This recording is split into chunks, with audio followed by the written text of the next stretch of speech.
Hello there.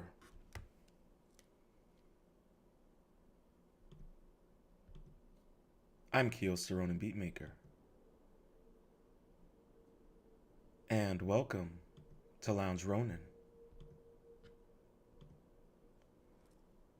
All things, everything. I'm Koios.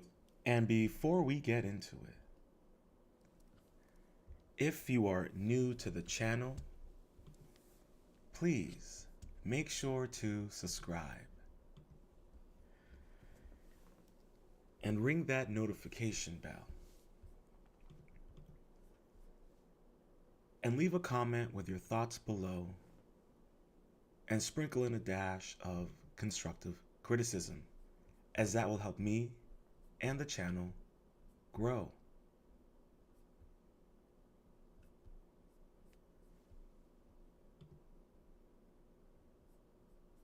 And on this episode, we're going to discuss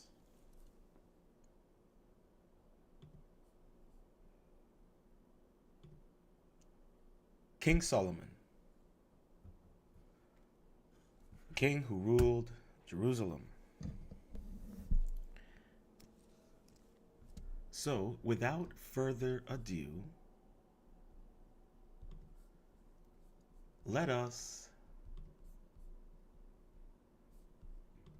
get into it.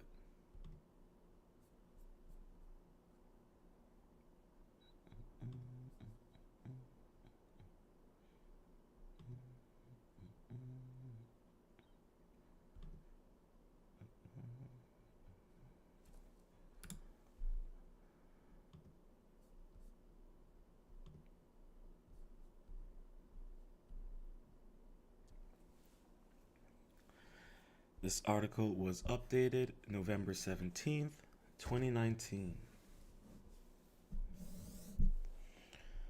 As wise as Solomon, the powerful king who ruled magically, a powerful king who magically ruled Israel. Good Lord. All right, here we go. King Solomon was the fourth or third ruler of the United Kingdom of Israel. He is remembered primarily for his wisdom, hence the English idiom as wise as Solomon, though he was also a wealthy and powerful king. Solomon is highly revered in the three Abrahamic faiths of Judaism, Christianity, and Islam. Is mentioned in the Hebrew Bible or the Old Testament, the Quran, and the Hadiths. In addition, various legends grew around the figure of Solomon in later times, which further elevated his already larger-than-life character. Yet, the story of Solomon ends as a tragedy, as his kingdom fragments into two after his death, the northern kingdom of Israel and the southern kingdom of Judah. This has been regarded to be God's punishment for the king's descent into sin, and therefore the story of Solomon may be read as a morality tale as well. If you caught my live stream over the weekend, we discussed Queen Sheba and some of King Solomon's various extracurricular sinful activities.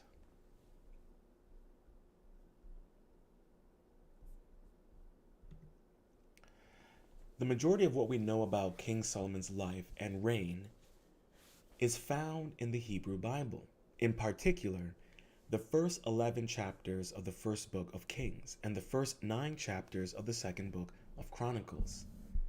In the Hebrew Bible, we are told that Solomon was the son of David and Bathsheba. Solomon's mother had been the wife of Uriah the Hittite and one of David's generals. According to the Hebrew Bible, Uriah was on a mission abroad when David, from a rooftop, saw Bathsheba bathing. Consumed by lust, David and Bathsheba brought to him and got her pregnant. Having learned that Bathsheba was Uriah's wife, David desired to hide his misdeed and resolved to have his general killed. He did so by deliberately placing Uriah on the front lines and had his comrades desert him in the thick of battle. Damn. Here is David seducing Bathsheba. Man, with disrespect. She's got a good pair on her, though. Not gonna lie about that. Once Uriah was killed by the enemy, David married Bathsheba. The death of the couple's first child is regarded to have been God's punishment for David's sins. The king later repented and Solomon was born. Solomon takes the throne. Although Solomon was not David's eldest son, and therefore not the natural heir apparent, he succeeded his father as king. As David approached death, his court was divided regarding the issue of succession, and the two main contenders to the throne were Solomon and his older half-brother, Adonijah, David's heir apparent. Adonijah, I'm sorry if I'm apologizing if I am pronouncing that one incorrectly, had powerful supporters.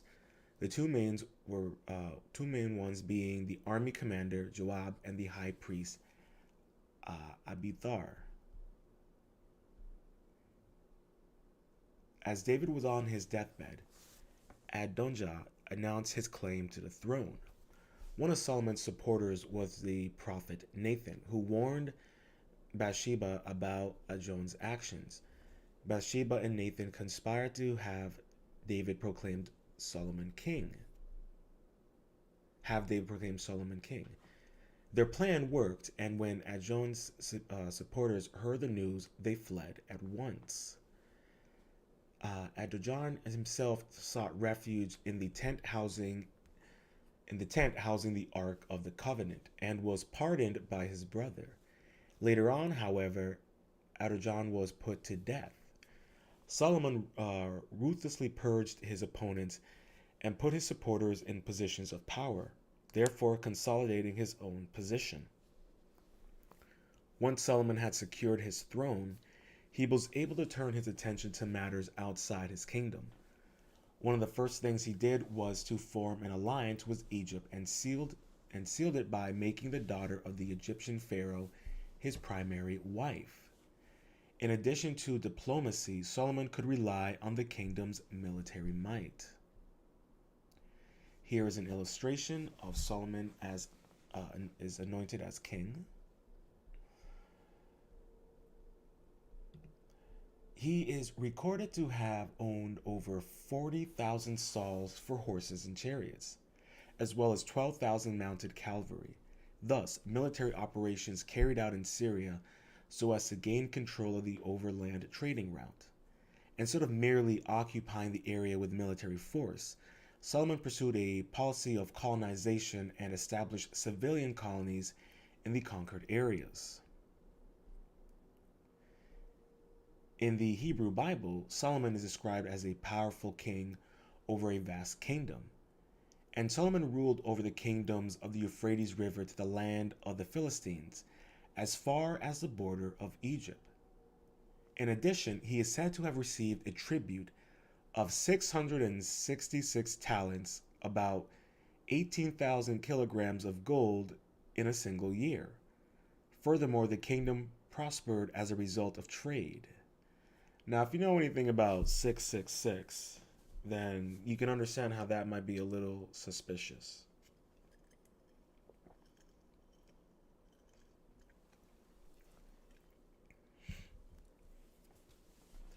With the great wealth amassed by Solomon, along the relative peace of his reign, allowed the king to carry out monumental building projects in Jerusalem.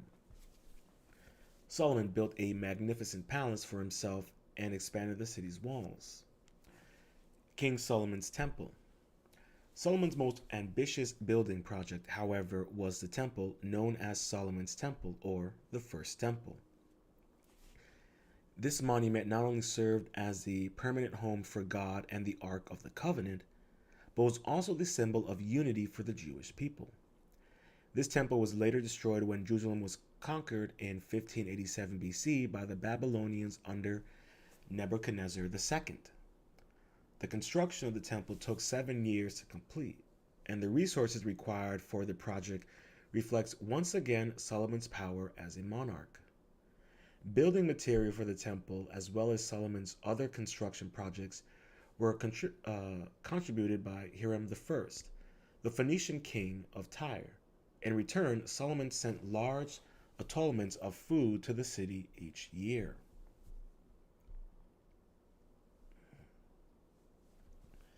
Here we have an illustration of Solomon and the plan for the first temple. This is beautiful.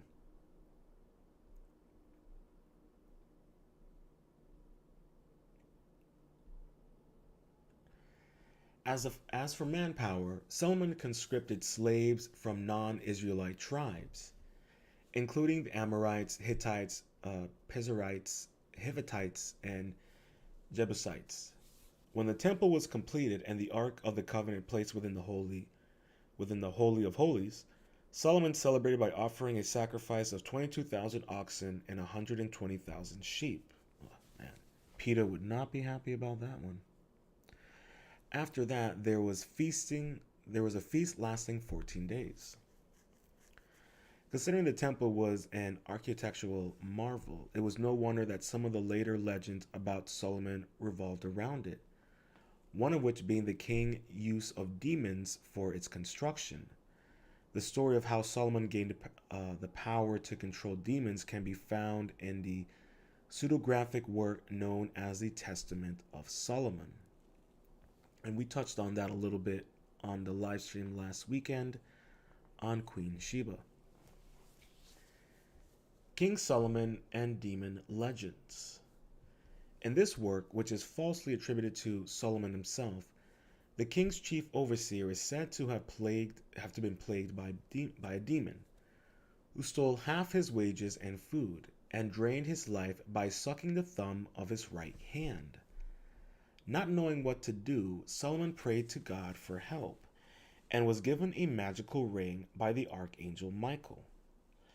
The ring had the seal of God in the shape of a pentagram, and gave Solomon the power to control demons.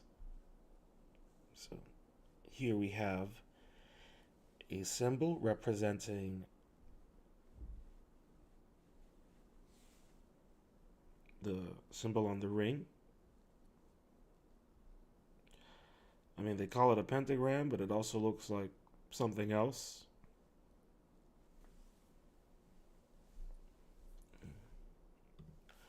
It's a little suspicious, but I digress. We're not going to be touching that topic here on YouTube. Here we have Solomon's magical ring and the seal of Solomon on it, which is often considered to be the Star of David in the shape of a pentagram. Okay. Anywho, I am not touching that one, not today. Once Solomon used the ring to subdue the demon harassing his chief overseer, the king had him bring Beelzebub, the chief of the demons, before him. Wow, this is getting kinky. Using the ring, Solomon controlled Beelzebub and commanded him to bring another demon. This went on until a large number of demons were assembled before Solomon. The king proceeded to interrogate the demons one by one and learned from each of them their name, place of abode, especially the star it is associated with, its origin, which angel they were originally, their malefic functions, which angels had power over them, and in certain cases, the word which could drive them away. Needless to say, the Testament of Solomon is a book on demonology, a genre quite popular during the first millennium AD. There are many other stories about Solomon's dealings with demons. As already mentioned in the legends, Solomon is claimed to have used demons to construct the temple. Sorry about that. The huge stones are said to have rose and settled in their respective places on their own, a sign that they were being moved by the demons under Solomon's control. Another legend speaks of the shamir, an object, creature, that had the power to alter stone, iron, and even diamond. As metal was considered to be an item of war, metal tools were prohibited in the construction of the temple. Therefore, Solomon desired to obtain the shamir. Interesting. According to one version of the story, it was the demon Asmodeus, who revealed the shamir's location to Solomon. In another, it was Solomon's eagle who brought it from paradise. In a third, the shamir was entrusted by the prince of the sea to a mountain cock who was sworn to guard it. When Solomon's men found the cock's nest, they covered it with glass. The bird used the shamir to break the glass, and Solomon's men scared the bird, causing it to drop the shamir and allowing them to capture it. The shamir is often described as a worm, although in some versions it is said to be an object, perhaps with radioactive properties. Messing with some kind of ancient technology here. No, because if you know anything about, the Ark of the Covenant, some say that it was a weapon, and some say it housed various types of advanced technologies. So it really depends on your interpretation. In another legend, Solomon asked the Ashmedai what could make demons powerful over men. The demon requests Solomon's ring in order to demonstrate, which the king assessed too. Once Osmondon got his hands on the ring, however, he threw it into the sea, where it was swallowed by a fish. The demon then swallowed Solomon and spat him out across a great distance. As a result, Solomon was reduced to a papar far away from his own kingdom and was forced to wander from city to city. Eventually, Solomon arrived in an Ammonite city and found work in the king's kitchens. One day, Solomon prepared a meal for the king, who found it so delicious that he had Solomon replace the previous cook. In time, the king's daughter, Naamar, fell in love with Solomon. The king, however, disapproved of this, as he thought that Solomon was a commoner and therefore had the couple banished. The pair wandered until they arrived in a coastal city, where they bought a fish to eat. As Solomon prepared the meal, he found his magical ring in the fish's belly, thereby regaining his throne.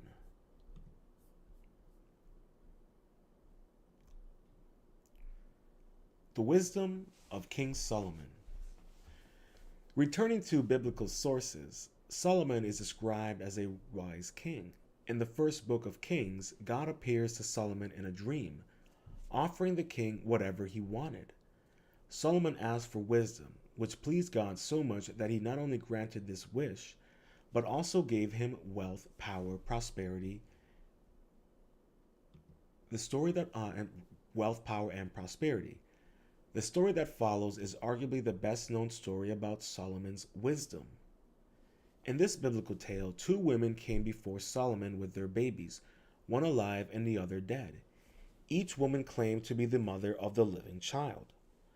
Solomon ordered the child to be brought before him and commanded his guard to cut the child in two, so that each woman could have an equal piece. One of the women renounced her claim as the mother of the child as to save the child. By this means, Solomon concluded that this woman was the real mother. Solomon's wisdom spread far and wide and drew many visitors to his court. One of the most famous of these was the Queen of Sheba, who ruled a kingdom in what is today Ethiopia and Yemen. In the biblical account, the Queen of Sheba visited Solomon in Jerusalem and brought with her gifts of gold and spices. In return, Solomon offered the queen all that she desired. According to Ethiopian tradition, the visit of Queen Sheba to Solomon's court resulted in a child, the future Menelik the first, the founder of Ethiopia's Solomonic dynasty. This dynasty ruled over Ethiopia until its last emperor, Haile Selassie, was deposed in 1974. And here we have an illustration of the visit of the Queen of Sheba to the King of Solomon.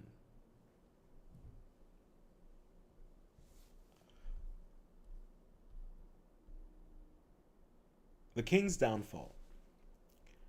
As Solomon's reign progressed, however, the king began to drift away from God. In Solomon's 20th year as king, God appeared to him in a dream once more. Again, God promised the king wisdom, wealth, and power. Here we have an illustration of God's promises. God promises Solomon wisdom in a dream.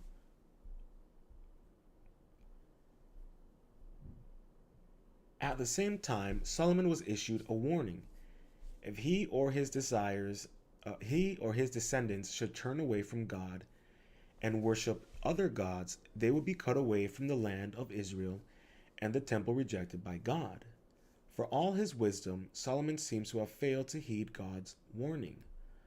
Solomon is recorded to have had 700 wives and 300 concubines.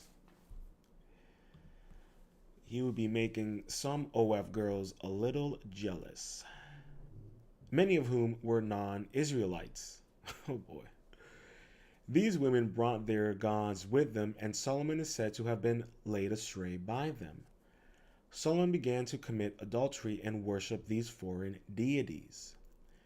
An alternate view is that Solomon's marriages were aimed at forming alliances with neighboring non-Israelite tribes, and by worshiping these foreign gods, Solomon was improving his relationship with his allies.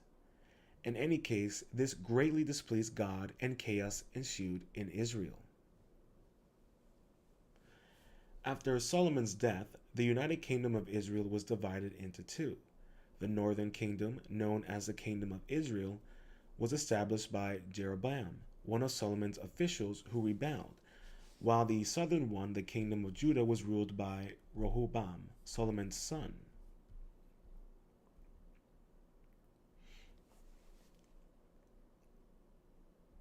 Here we have a map depicting the two nations.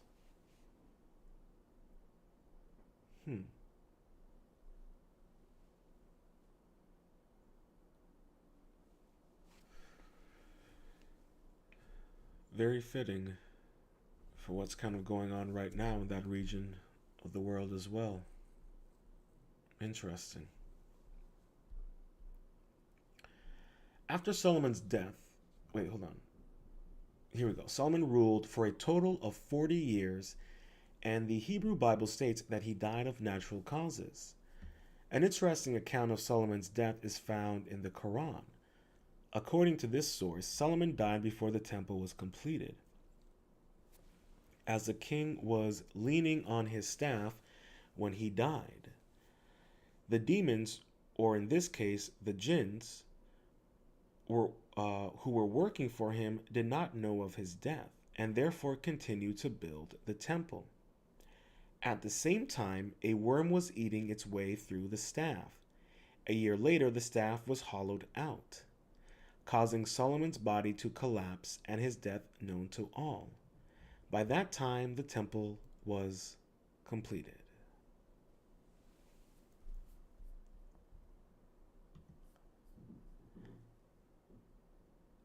And there you have it.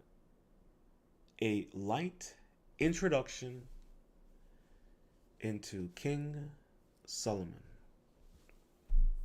Interesting character. I find it really fascinating.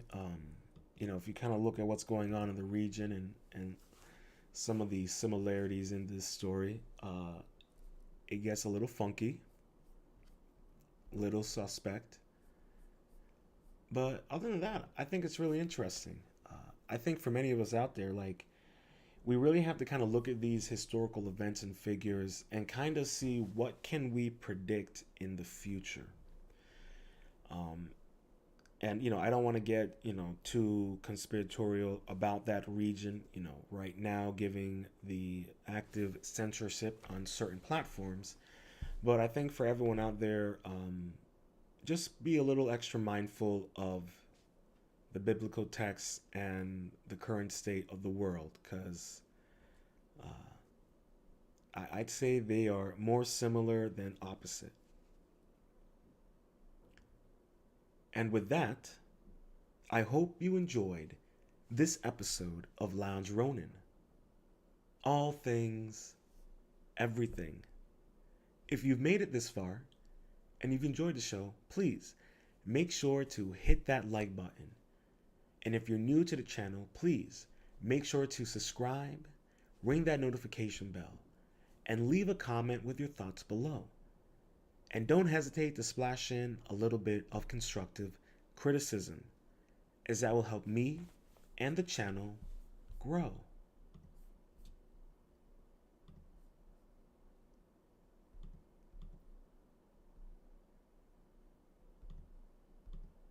And until next time, stay positive, stay focused, stay true, and much love.